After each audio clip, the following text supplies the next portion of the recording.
образдарын ашу. Шығармадағы эпизодтар арқылы тарихи құндылығын бағалау. Бүгінгі мақсаты. Енді қараңдар, біз осы көркем шығармадағы кейіпкерлердің портретімен іс-әрекетін сол кейіпкерлерге мінездеме беру арқылы ашамыз. Кейіпкерлердің іс-әрекетін салыстыру арқылы образдарын ашамыз. Және шығармадағы эпизодтарға талдау жасау арқылы тарихи құндылығына баға беретін боламыз. Бір сәтке бағалау критерийіне қараймыз. Осы қойылған бағалау критерийі арқылы біз бағалаймыз және бүгінгі сабақтың мақсатына жетеміз деп сенім артамын. Бағалау критерийі міне қараңдар. Кейіпкерлердің портретімен іс-әрекетін мінездеме беру арқылы ашамыз. Кейіпкерлердің іс-әрекетін салыстыру арқылы солардың бет-бейне образын ашамыз және эпизодтарға талдау жасап, олардың тарихи құндылығын бағалайтын боламыз. Бәрімізге таныс па? Иә. Бұл не? Асық. Енді асықтың біздің сабағымызға қандай байланысы бар екен, қалай ойлайсыңдар? Тыңдап, тез-тез. Әдина. Мен ойымша тақырыптың мазмұнын ашуға көмектеседі. Мазмұнын ашуға көмектеседі. Жақсы, отырып жауап бере береміз тағы. Мен ойымша бұл асықтар арқылы біз тапсырмалар орындаймыз. Жақсы, тапсырмалар орындаймыз. Тағы қалай ойлайсыңдар? Менің ойымша бұл асықтар тақырыптың мазмұнына байланысты тірек сөздер. Жақсы, тірек сөздер болуы мүмкін дейді. Біраз болжам жасап көрдік. Кімнің болжамы дұрыс екен? Біз бүгін білім қоржынынан асық алу арқылы нағыз әже қайда шығармасын қаншалықты оқып келгенімізді тексересің. Кімге кетті? Элизаға кетті. Екінші бөлісін сұрақты оқи қойшы. Әже деген кім? Ділназ. Әже дегеніміздің әкеміздің анасы, немесе анамыздың анасы болып келетін мейірімді әже. Жақсы. Кімнің жауабы нақтырақ болды? Ділназ. Жақсы. Асық Ділназға кетті. Үшінші сұрақты арай оқи қойшы. Жылдамырақ. Ұшық қандай зат не үшін қажет? Ұшық қандай зат не үшін керек дейді. Бірінші көтеріп қойған Назерке болды. Қаттырақ, жылдамырақ. Ұшық жіп иіруге арналған зат. Өте жақсы. Ұршық жіп иіруге арналған зат. Бір асықты ала қой, қоржыныңа бір асық келесі әсел. Ұлттық құндылық дегенді қалай түсінесіңдер? Ұлттық құндылық дегенді қалай түсінесіңдер? Ұлттық құндылық дегенде мысалы біздің салт дәстүрлеріміз ата-бабадан қалып қалған түрлі жалғасып келе жатқан мәдениеттеріміз жатады. Өте жақсы, өте жақсы. Салт дәстүр мәдениет жатады. Тағы толықтыратын бар ма? Ұлттық құндылықты әлде бере бар? Бере онда. Иә? Жақсы, өте жақсы. Онда үй жұмысын барлығымыз жақсы, түсініп келген сияқтымыз, иә? Енді қалай ойлайсыңдар? Осы суреттің қайсысы бүгінгі сабағымыздың тақырыбына сәйкес келеді? Қай әже? Біздің тақырыбымызға екінші суреттегі әже сай келеді. Не істеп отыр ол әже? Ұшық иіріп отыр, иә? Жақсы, өте дұрыс. Ойлардың бәрінің бір жерден дұрыс шықты. Екінші ұшық иіріп отырған әже біздің бүгінгі сабағымыздың тақырыбына негізгі арқау болатын әже екен. Ұлттық аспабы. Осы арқылы бүгін біз өзіміз бағалаймыз. Сабақ соңында 1-ден 10-ға дейінгі балды мен осы сабақ барысында өзімізді қалай бағалаймыз. Осының ішінде кез келген біреуін ғана таңдап аламыз. Кімнің, қай кейіпкердің сөзі екенін анықтаймыз және сол кейіпкерге мінездеме береміз. Бірінші кімнің сөзі еді? Соның атын жазамыз. Соған қысқа мінездеме береміз. Жатқан жатырқауды білмейтін сәби. Өте жақсы, өте жақсы. Тағы да кім? Үйдің кішісі, ол бәрімен тез тіл табысып кетеді. Жолдастың жарының сөзі, ол кісіні қызғаншақ деп атауға болады. Қызғаншақ, неге?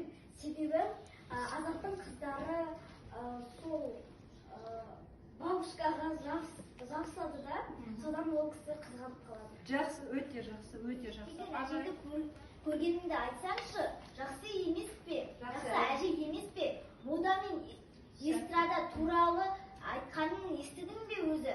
Бұл Райхан мен Аяның анасы. Аты? Балқыз. Дұрыс па? Иә. Қандай? Мінездеме қалай береміз? Ақкөңіл, ашық адам. Ақ көңіл ашық адам. Жақсы, өте жақсы болды. Мен өзіме қажет не алдым? Ал кет. Қызықты болғаны осы тапсырмадағы кейіпкерлердің сөзін анықтау, ал қиын болғаны кішкене сөздерді көре алмай қалдым да тақтадан. Ал маған қажетті кішкене ойымды тезірек жеткізу деген ойдамын. Өте жақсы. Қазір мен мұнда тапсырма беремін. Осы тапсырма бойынша. Кім осы сәйкес келеді? Жылдам екі-екіден отыра аламыз. Ал, жұғын ұстағанымыз. Тұра енді. Әркім өзінің жұғын қасына барып отырады. Міне мына қағазбен түспен жұғын ұстағанымыз. Сары кім, қызыл кім, жұғын ұстағанымыз. Жылдам екі-екіден.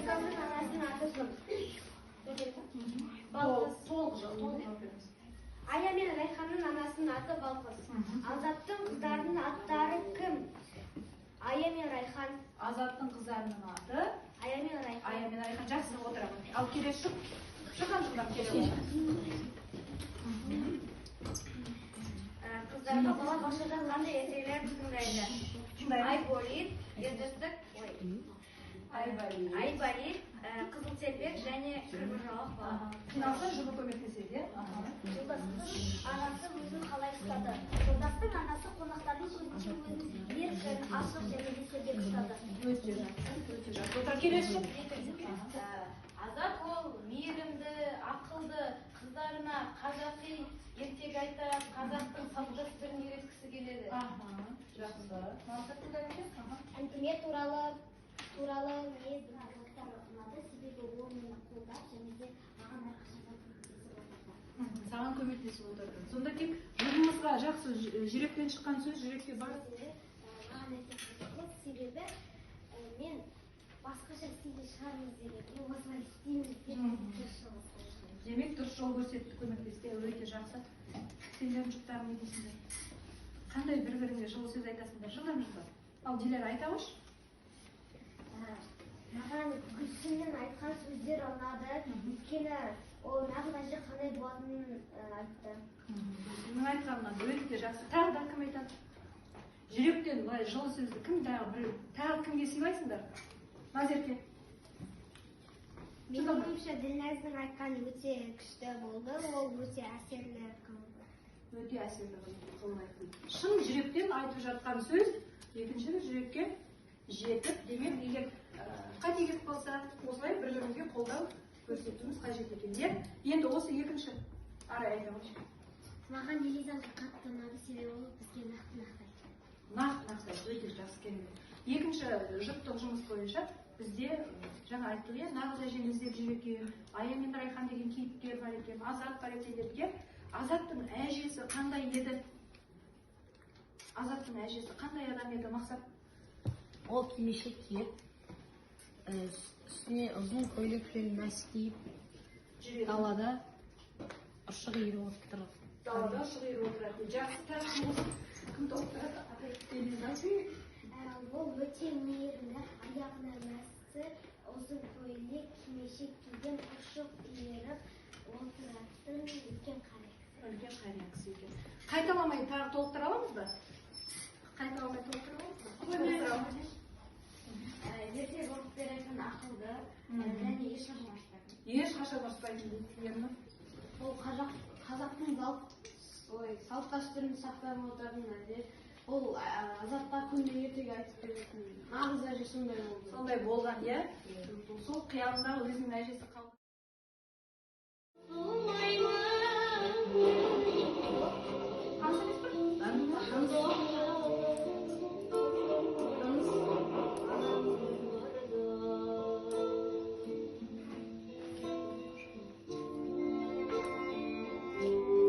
Жақсы.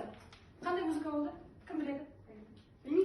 Білеміз. Сәбиге айтылған Жақсы. Кім әже туралы, өзінің әжесі туралы өлең немесе ән біледі? Асыл әжем, ғасыр әжем, аңсаған, сағынышым, сары ормандай самсаған, әке болып жүргенімді ұмытып, әлі күнге еркелеймін мен саған. шығарма, кейіпкер атауы, оған мінездеме береміз. Қандай жағымды, ұнамды қылықтары бар, содан қандай ой түйдіңдер. Бір ғана сөйлеммен жазамыз. Композициялық талдауды білеміз, иә, әңгіме бойынша. Сюжеттік композициялық талдау жасаймыз. Эйля шеңберінде салыстырамыз. Азаттың әжесі қандай, қонақтағы әже қандай, бүгінгі әже қандай. Және ең соңғы топ нағыз әженің бейнесін топтастырады. Ал Криза оқушылардың ой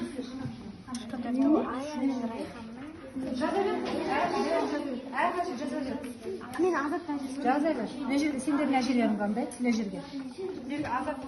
және ұшыры отырады. Бұл қандай әже? Өзімнің Әже қандай әже? өзім еркін ұстады. Заманауи өзін еркін ұстай ма екен? Жақсы. Азаттың әжесі қандай? Азаттың әжесі қазақи, мейірімді, ақылды, ұшыр иіріп, ұзын көйлек және аяғында мәсі киетін үлкен қария кісі. Жақсы, өте жақсы. Отырамын. Келесі. Авторы. Авторы. Иә, кімдер? Дұрыс, Нұрдәулет. Кейіпкерлері Азат, Балқыз, Ая, Райхан, Жолдас және Ажан. Және Ажан. Мінездеме қалай? Райхан бөтен адамдардың қасында өзін еркін ұстайды. Ая ұялшақ, өте әдемі қыз. Азат өзінің қыздарына арнап қазақи ертегі айтады. Жақсы. Қандай жағымды қасиеттер бар? Маған әженің мейірімділігі, ертегі айтатын ертегі. Кимешек киіп, аяғына мәсі киіп, ұзын көйлекпен ұшық иіріп отыратын кейбір әжелер қатал болып, кейбіреуі заманауи киінеді, заманауи ұстайды өзін. Сенің ойыңша? Менің ойымша бұл асықтарды Әсел, Элиза және де